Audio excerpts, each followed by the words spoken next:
तो अब हम लोग ये देखेंगे कि कार्बोक्सिलिक जो होता है उसका जो है सो कि जनरल फॉर्मूला क्या होता है और उसका नेमिंग हम किस तरीके से करते हैं। ठीक है, तो कार्बोक्सिलिक का जो फॉर्मूला होता है वो होता है बॉन्ड COOH। ठीक है, बॉन्ड COOH। इसका स्ट्रक्चर आप देख सकते हैं, यहाँ पे दिखाया गया है। एक कार्बन के साथ दो ऑक्सीजन जुड़े हैं और एक ऑक्सीजन डबल बॉन्ड से, एक ऑक्सीजन सिंगल बॉन्ड से, और इस ऑक्सीजन से एक हाइड्रोजन जुड़ा है और यहाँ पे इस कार्बन का एक बॉन्ड खाली है। ठीक है, तो ये इसमें किस तरीके से बॉन्ड छुपा हुआ है यहाँ पे ये दिखाया गया है। ठीक है, तो कार्बोक्सिलिक का जो सूत्र है, जो फंक्शनल ग्रुप कार्बोक्सिलिक है, वो है बॉन्ड COOH। ठीक है, तो यहाँ पे आप देख सकते हैं कि कार्बोक्सिलिक का सामान्य सूत्र CnH2n+1 होता है। ठीक है, CnH2n+1 COOH होता है। जैसे अगर देखें आप तो बॉन्ड CnH2n+1 ये जो है अल्काइल का फॉर्मूला आपको दिखता होगा, जनरल फॉर्मूला अल्काइल का आपने पढ़ रखा है पहले से, CnH2n+1 होता है। तो यहाँ पे अगर देखें तो कार्बोक्सिलिक में एक बॉन्ड खाली है, तो जाहिर सी बात है कि यहाँ पे कोई ऐसा समूह जुड़ने वाला है जिसका एक बॉन्ड खाली होगा। तो हमको पता है कि जो अल्काइल होता है उसका फॉर्मूला बॉन्ड CnH2n+1 होता है, उसका एक बॉन्ड हमेशा खाली रहता है, वो चाहे मिथाइल हो, इथाइल हो, प्रोपाइल हो, ब्यूटाइल, कोई भी। ठीक है, तो यहाँ पे आप देख सकते हैं कि हमने उसी का फॉर्मूला यहाँ पे लिखा हुआ है। ठीक है, और ये होता भी है, तो CnH2n+1 COOH होता है। ठीक है, अब इनका वैल्यू आप 1 रखते हैं यदि, तो क्या हो जाएगा CH3COOH। ठीक है, यदि n बराबर 2 रखेंगे तो C2H5COOH। ठीक है, अब ये जो कार्बोक्सिलिक होता है इसका नेचर जो होता है वो एसिडिक होता है। ठीक है, अम्लीय।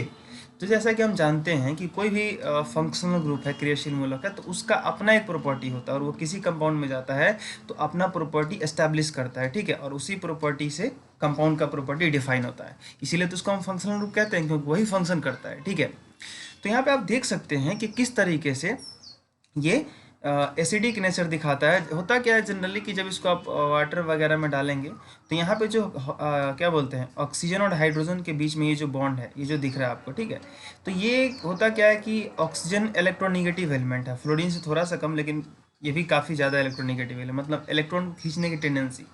तो ऑक्सीजन और हाइड्रोजन के बीच में इलेक्ट्रॉनों का जो यहाँ पे शेयरिंग होता है, जो साझा होता है, ये क्या होता है कि ऑक्सीजन इसको खींच लेता है। तो क्या होता है, पार्शियली ये पॉजिटिव होता है और ये पार्शियली निगेटिव हो जाता है, मतलब थोड़ा सा पॉजिटिव और थोड़ा सा निगेटिव।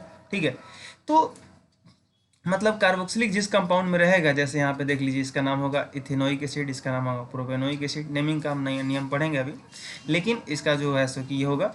तो इसमें एसिड इसीलिए जोड़ा जाता है इसके नेमिंग में, क्योंकि ये एसिडिक बिहेवियर कहा जाता है जिसमें ये जुड़ता है। तो होता क्या है कि ये जो ऑक्सीजन है ये पार्शियली थोड़ा सा टूटता है, मतलब वाटर वगैरह में डालिएगा, और हमको पता है एसिड का डेफिनेशन कि जैसे कि किसी कंपाउंड के यदि हम वाटर में डालते हैं तो अंशतः या पूर्णतः अगर H+ हमको आयन मिलता है तो एसिडिक नेचर शो करता है। ठीक है, तो ये एक रीज़न है यहाँ पे कि ये एसिडिक नेचर, एसिडिक बिहेवियर दिखाता है। ठीक है, अब यहाँ पे आते हैं कि कार्बोक्सिलिक का नामकरण कैसे करेंगे। तो इसका भी दो नाम है, एक सामान्य नाम और एक IUPAC नाम है। जैसा कि मैं पहले कितने बार बता चुका हूँ कि सामान्य नाम का मतलब, जैसे कोई स्टूडेंट है तो उसका एक घर का नाम होता है और एक स्कूल का होता है, और मतलब एक जनरल सर्टिफिकेट पे होता है जिससे वो पूरे वर्ल्ड लेवल पे अपनी पहचान बना सकता है। तो यहाँ पे क्या होता है कि सामान्य नेम जो है इसका नाम है, देखिए HCOOH। ठीक है, इसमें देखिए अगर तो कार्बन एक ही है। ठीक है, तो यहाँ पे अगर आप देखें तो ये फॉर्मिक अम्ल है, इसका नाम क्या है, कॉमन क्या, फॉर्मिक एसिड। ठीक है, ओके, और ये फॉर्मिक एसिड जो है ये चींटी में भी पाया जाता है, अगर आपको ध्यान रखें तो ज़्यादा बेहतर है। ठीक है, यही होता है।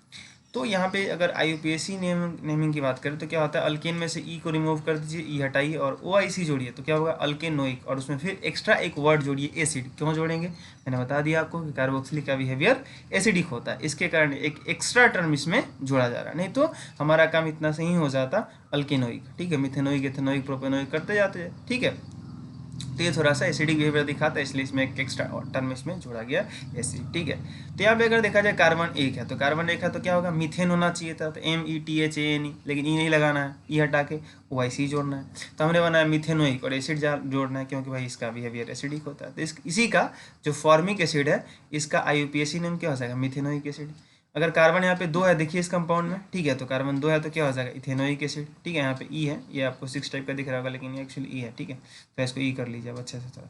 तो ये क्या हो जाएगा, इथेनोइक एसिड। ऐसे ही आप इसमें जो है सो कि इन का वैल्यू 3 रखिए, 4 रखिए, 5 रखिए, 6 रखिए, ठीक है। और आप थोड़ा सा ट्राई कीजिए, देखिए कि क्या आता है, और आगे जो है सो कि नेमिंग आप करिए, ठीक है।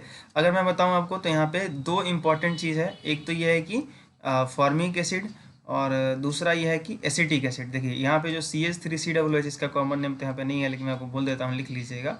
इसका कॉमन नेम है एसिटिक एसिड और इसका नाम है फॉर्मिक एसिड। तो कार्बन 2 होगा तो ये एसिटिक एसिड। अब ये जो है काफ़ी मतलब मशहूर है, मतलब फेमस है, मतलब कहा जाए तो, और इसका बहुत ज़्यादा रिएक्शन भी मिलता है, ठीक है। तो प्लीज़ आप इसको याद रखिए, अक्सर एग्जाम में यही पूछता है कि एसिडिक एसिड का संरचना बताइए। तो इथेनॉइक पूछेगा तो आप झट से बना देंगे, ठीक है। लेकिन एसिटिक एसिड तो फिर हम लोग भूल जाते हैं। तो याद रखिएगा कि जो पहला जो होता है फॉर्मिक एसिड, दूसरा एसिटिक एसिड, ठीक है। तो ये आप ध्यान रखिए, ओके।